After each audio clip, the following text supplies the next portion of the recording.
Let's now go back in time once again to the 19th of February 2018.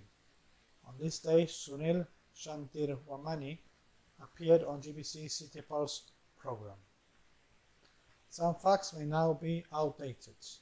We at Kidney Care Gibraltar would like to thank Gibraltar Broadcasting Corporation for giving us permission to show this clip.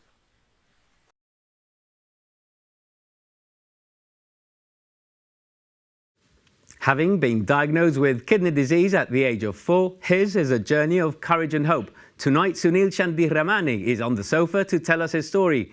Also tonight, we'll learn about a new deal that allows Gibraltarians to donate their organs on the NHS. And congratulations are in order. Radio Gibraltar turned 60. This and more. Stay with us. An all-new City Pulse starts right now.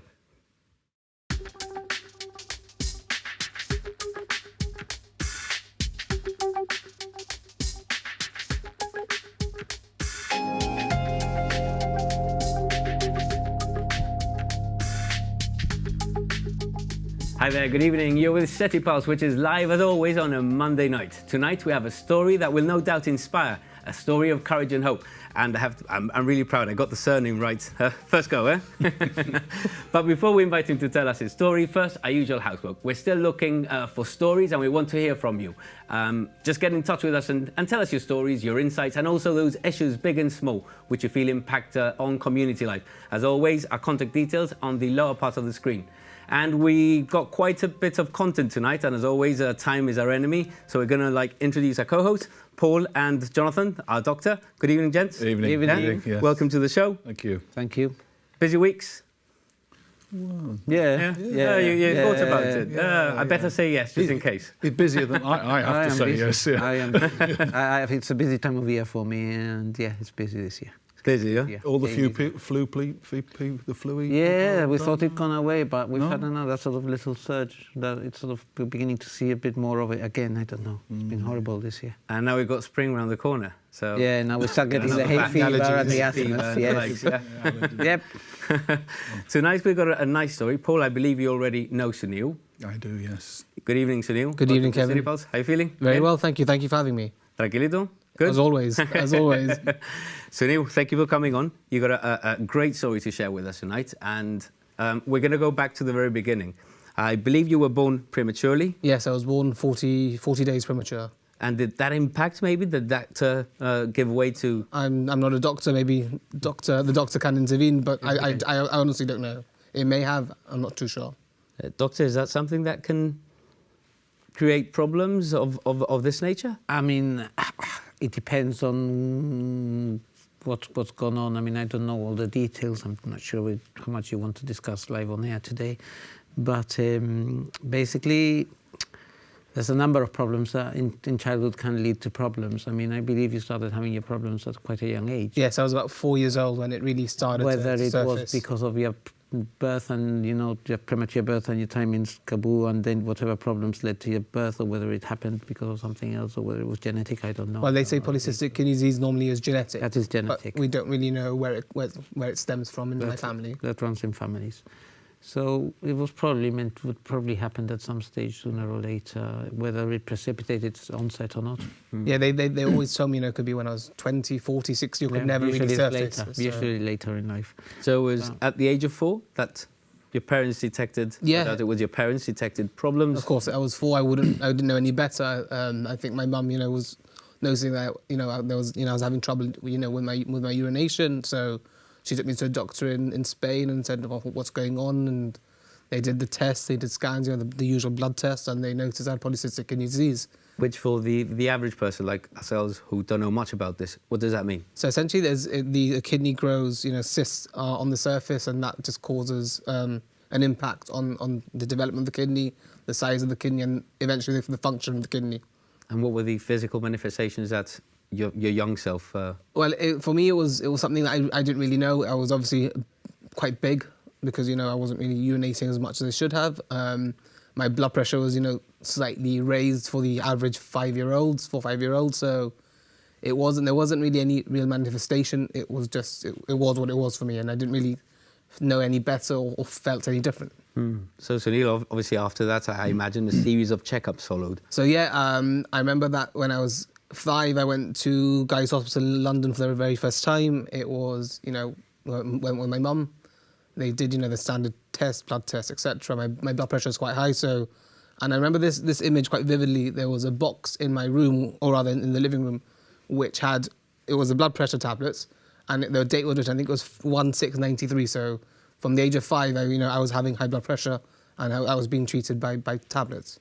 So you were on tablets throughout childhood? So yeah, the checkups were every year for the first 6-7 years. Just standard checkups. They would look at my blood tests. They would create a chart and try and table out when I would be having when my kidney would fail. Essentially, as I said earlier, we didn't know whether it was 20 or 40 or 60 or or never. And then those series of checkups went on for the best part of 10 years. I think when I was 13, 14, that's when they started to realize that things were a little bit more serious. My blood levels were maybe 5-6 times higher than what they should have been, and I think it was all systems go thinking about transplantation. So as early as 13, that was already...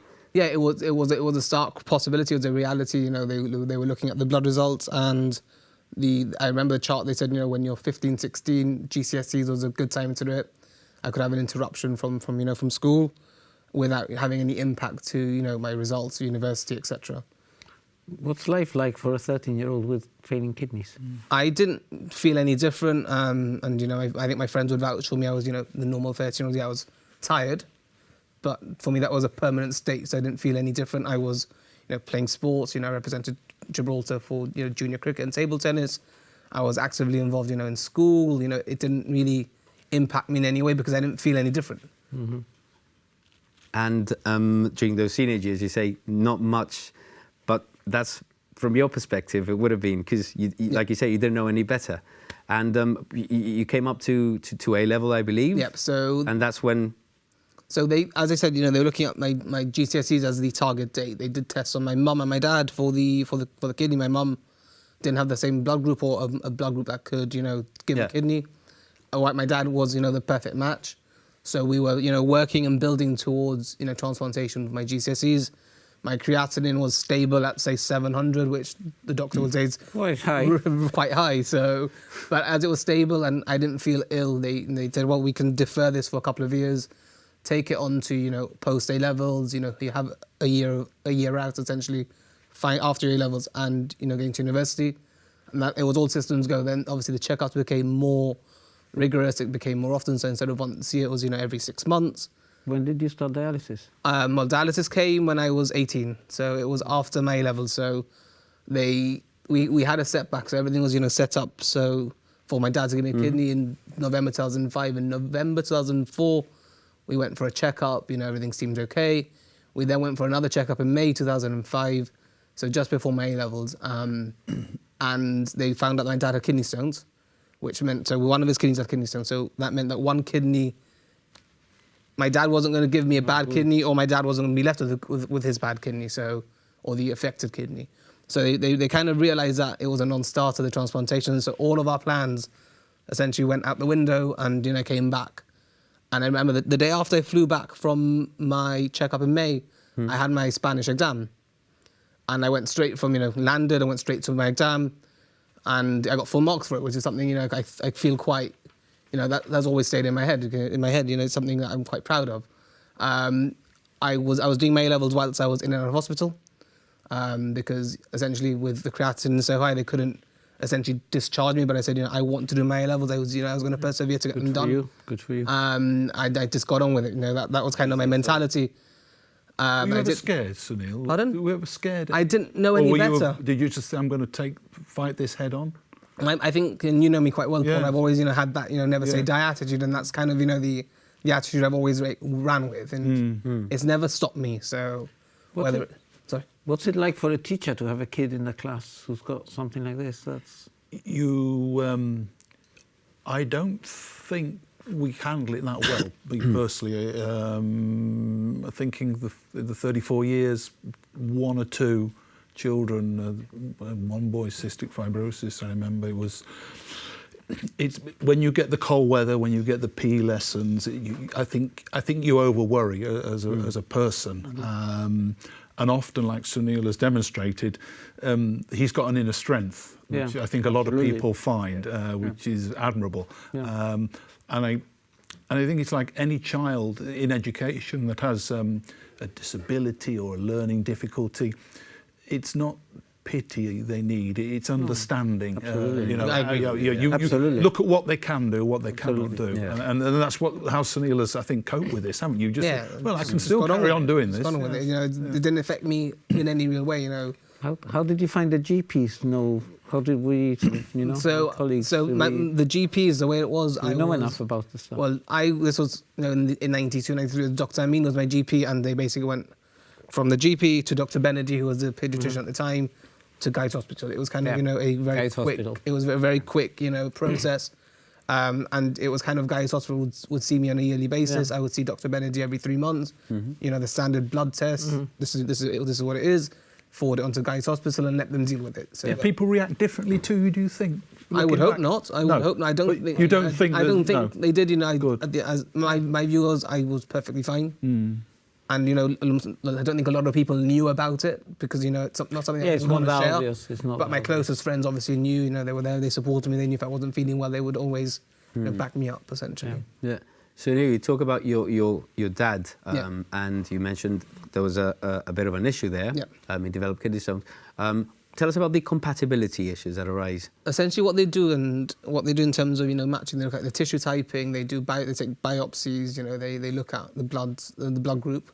That always forms kind of the base, and then they just do, you know, tests, you know, to make sure that everything else is in working order. You know, the liver, etc. So I think it was just, you know, it was a long process because I was younger and everything, you know, if it's something that happened very quickly, you know, I think things would have worked a lot faster.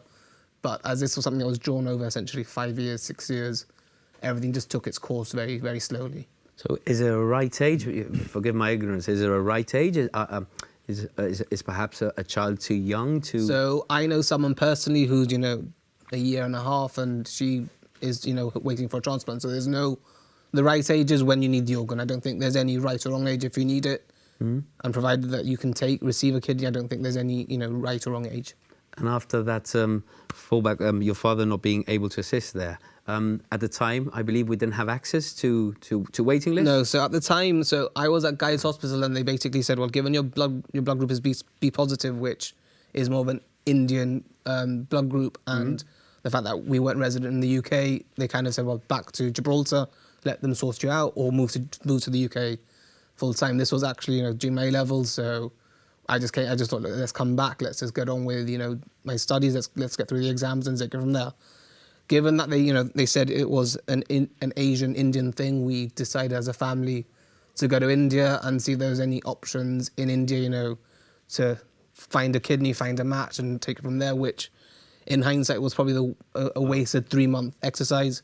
You know, one of the doctors that we saw said, yeah, there's a kidney, we can get this done, you know, straight away. In 12 days, you can fly back to Gibraltar. I'm thinking, sorry, what, 12 days? You know, what's the recovery? He said, no, you just go back and your home clinic can take care of you. And that, to me, was, you know, the alarm bells start ringing because there was no real aftercare and, you know, and without the GHA really knowing what's going on, they probably would have said, well, this is your responsibility. If something goes wrong, you know, I don't know what the position would have been.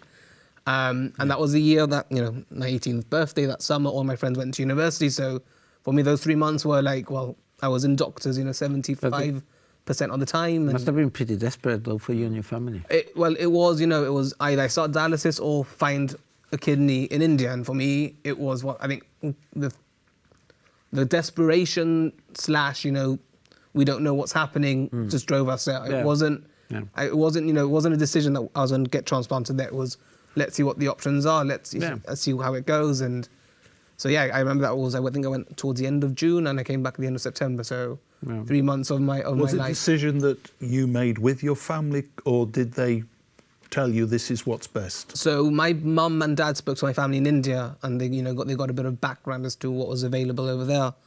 And they said, well, given it's more of an Indian blood group, let's You feel part of the process all the time? Initially, I wasn't. I wasn't, initially part of the process, but I understood why they did it, and my parents always, Yeah, of their course. decision was always going to be the best decision for me. Whether I agreed with it or not at the time, it's 13 years ago. I can't really remember, but I just went ahead and said, look, at the end of the day, if it's for my benefit, I'll just go. You got to do it. But then towards the towards the end of August, after spending 2 months, I'm thinking nothing's happening, and that's when I started talking to my parents. Look, if nothing is materializing, let's just go back to Gibraltar. I'll face the music when I get there. If I've got to start dialysis, let's start dialysis. If something miraculously a kidney turns up, it turns up. Just get on with it. It's been pretty scary as well, not knowing when or what's going to happen next, and just taking it a day at a time. Really. For me, it wasn't. Did it ever bring you down? It never brought me down. I always had that positive attitude. You've got that. I just for me it was look. I was seeing doctors. I tried alternative remedies. I tried homeopathic medication. I tried Reiki. I tried 3 or 4 different things to see. I went on a pure vegetarian diet because of the protein levels, and for me we tried 5, 6, 8 different things, and it just didn't really work. So for me it was kind of. It is what it is at the end of the day. Did you ever think this is not going to happen? This is not going to work out for me? When I was in India towards the, I said end of August, after 2 months, I just thought, this is pointless. This was getting to a point like I just didn't feel, nothing was really happening to me. So I know that when I came back to Gibraltar, that's when I walked in back to Gibraltar. I went to Rainbow Ward. I was 18 now, so they kind of said, well, you're no longer falling into, the children's section. To the adults. So they sent me to the dialysis unit, and they went to the dialysis unit, went with my mum. They did, blood tests, and they went to me, well, do you want the good news or the bad news? I said, well, give me the bad news. I said, give me the bad news, yeah. You've got to start dialysis. I said, well, it was either dialysis or nothing. So I expected that. I said, what's the good news? And he went, you're lucky to be alive. You should have been dead with your creatinine levels when you're 13, 14, 15.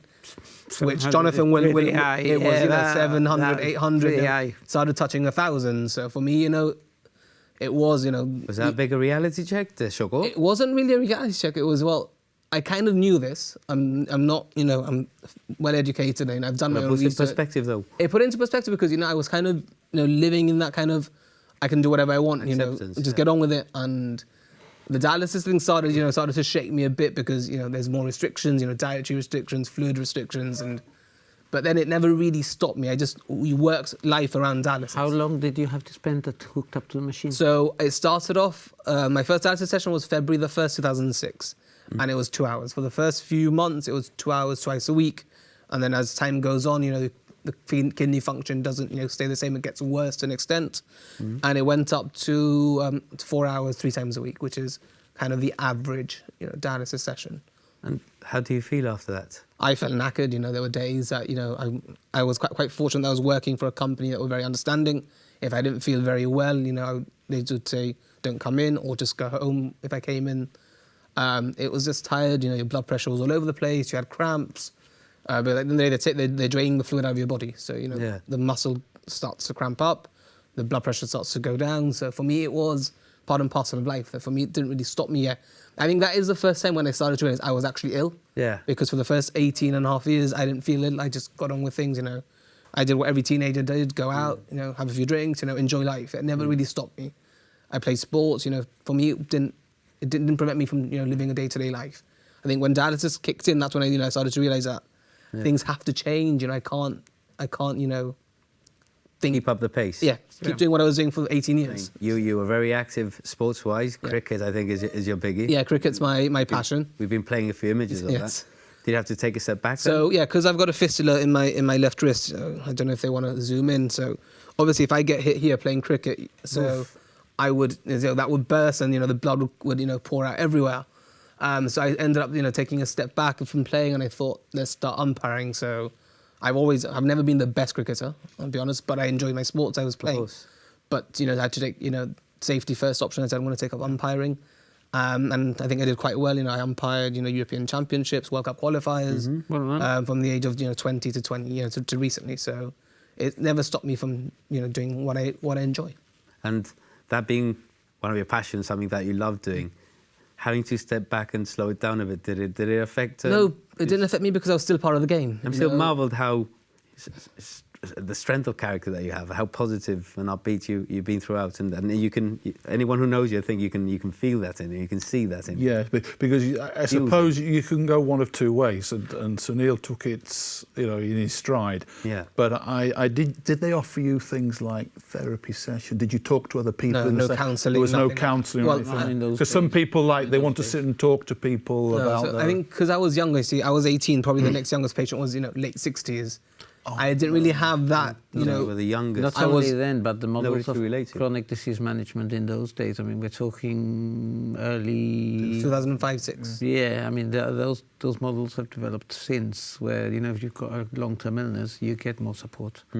But I think for me, I personally wouldn't have even sought the support because my support network with my family, my friends, those are the ones that kept me going because I didn't feel any different to them. You've lived with it from From birth. I've been born with with it. It doesn't stop me. So Your family obviously a major support network. massive. You're very family centric, Extremely. and your parents obviously have fueled. I would assume, they've lived this with me. If it wasn't for my mum, who double boil my potatoes, which we were doing in dialysis, cook the vegetables the way you got to cook it, monitor my diet, the salt controlled, bananas were a luxury because with the potassium levels, spinach was a luxury. So my mum was the one that kept me going. Yeah, of course, and obviously.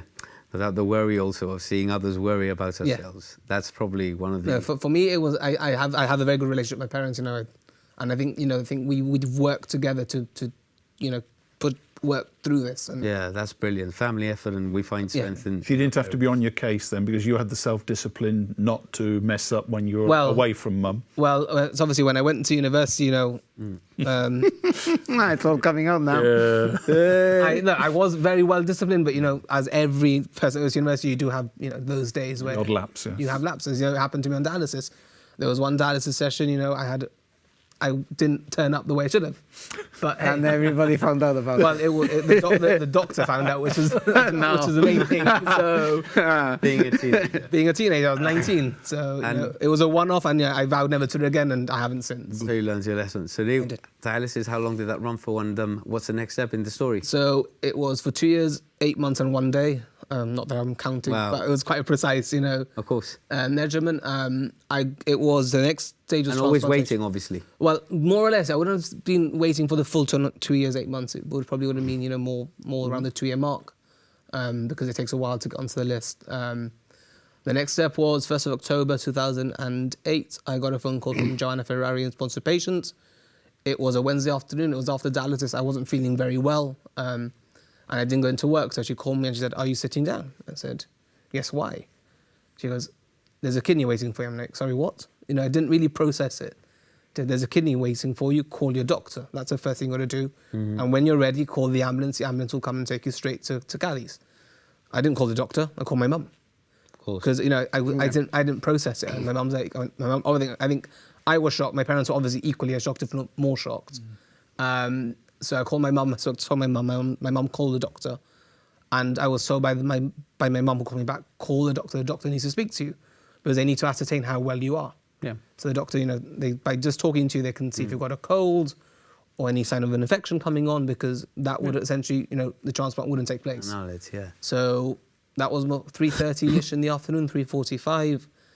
I must have got to Cadiz by 7 o'clock. Wow, because something that has to happen. Yeah, really so Sonia from the GHA ambulance, organised everything, and Danny Bossino was the driver, and he just bombed it down the highway. He probably broke the speed limit, but I think if you had to pay a fine, I'm sure I'll happily pay for it now. So, Blue lights ringing, nah. blue sirens, the works. So Neil, was it? I suppose you were excited, scary, excited. I think reality hits you when you get to the hospital, and the doctor has a chat with you and explains what's going to happen. I wouldn't say I was excited. I wouldn't say I was nervous. I was just relatively neutral because I just didn't want to overthink it, because then your blood pressure can go up and this, and I just thought, look, just keep calm. Whatever happens, happens. If it's meant to be, it's meant to be. If not, it's not. So that was, the Wednesday night when I got in. I didn't get transplanted until Thursday evening. Because that's another thing. They call you up. There's one available for you. A transplant can go on, but so many things can happen in that between. small window.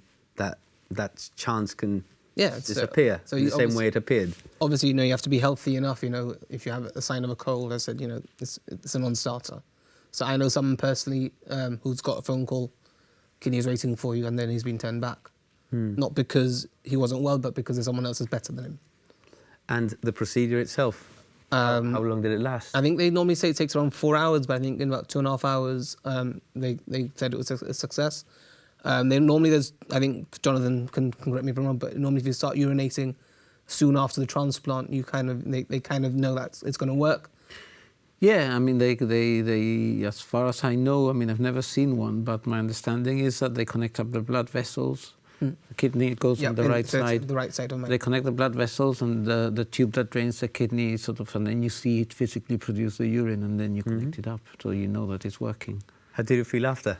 I was it a in weird pain. feeling? I was in agony. I woke up, in a black room, with the catheter coming out for the urine, a drainage coming out of the kidney area for the blood. I think I don't know whether it was just a state of shock. Part of me was like trying to pull things out, and obviously the nurse said no, stop, and then I remember touching my right leg, and I didn't have any sensation on my right leg. Wow. So Yeah, numb. So it wasn't numbness. So when they cut you, they cut through a nerve.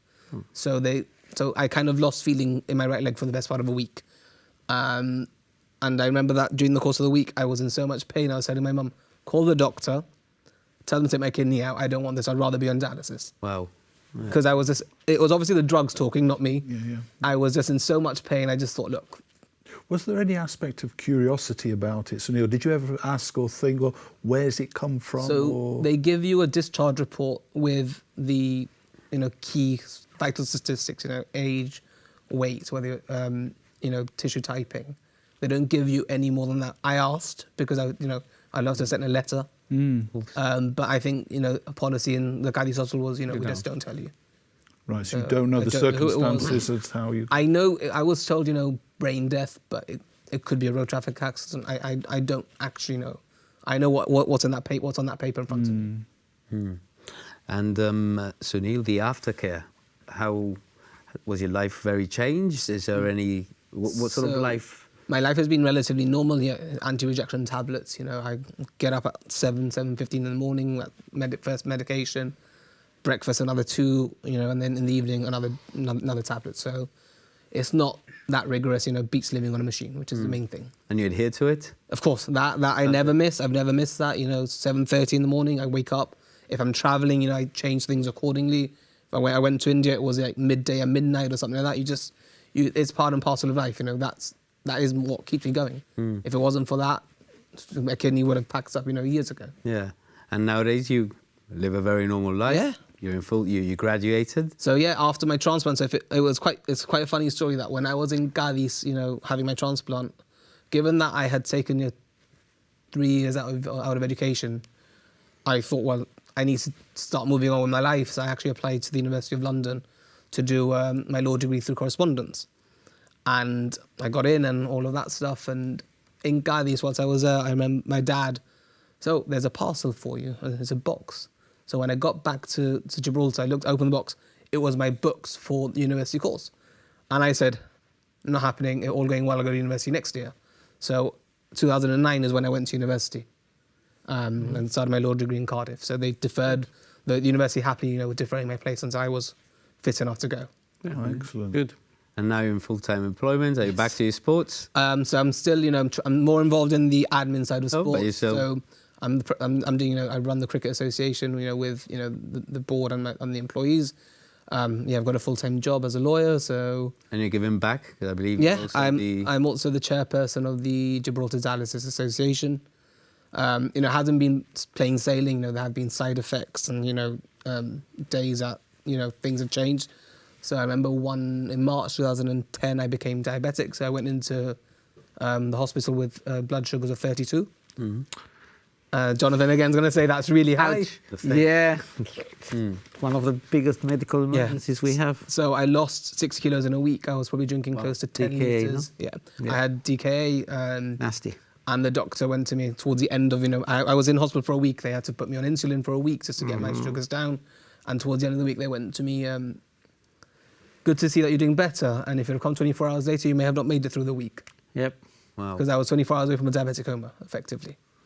So, again, that was another wake-up call, you can't do everything that you want to do. But you know, that's a side effect. You know, with the steroids that I was on, the tablets that I'm on, and according to the doctor in the UK, March is quite a common time for diabetes to spring up in people because of the weather. And I think it was also coupled with a change of lifestyle. You know, being in Gibraltar, mum cooking for me, you know, being, you know, at home, you know, all of the comforts. To going to university, it was a change of lifestyle, and she was saying that may have triggered it on. I mean, I'll add to the fact that your ethnicity, Yes. Asians, Southeast Asians are at increased risk of diabetes. And my family history didn't help me. Family history. My mum's side is, I think, 80% are diabetic. Presume some of the anti-immunosuppressants that you might have taken might have contributed to that as well. So, Guys, the half hour flown by, as I warned you. Thank you for sharing your story. No, it's all I'm going to ask you to stay with us because we're going to continue the conversation after we come back from the break. Before we go to the break, I know you watch the show. Indeed. We're going to play that game where we continue to discover the hidden corner of Gibraltar, and we're in Gib, chaps. We're in Gib.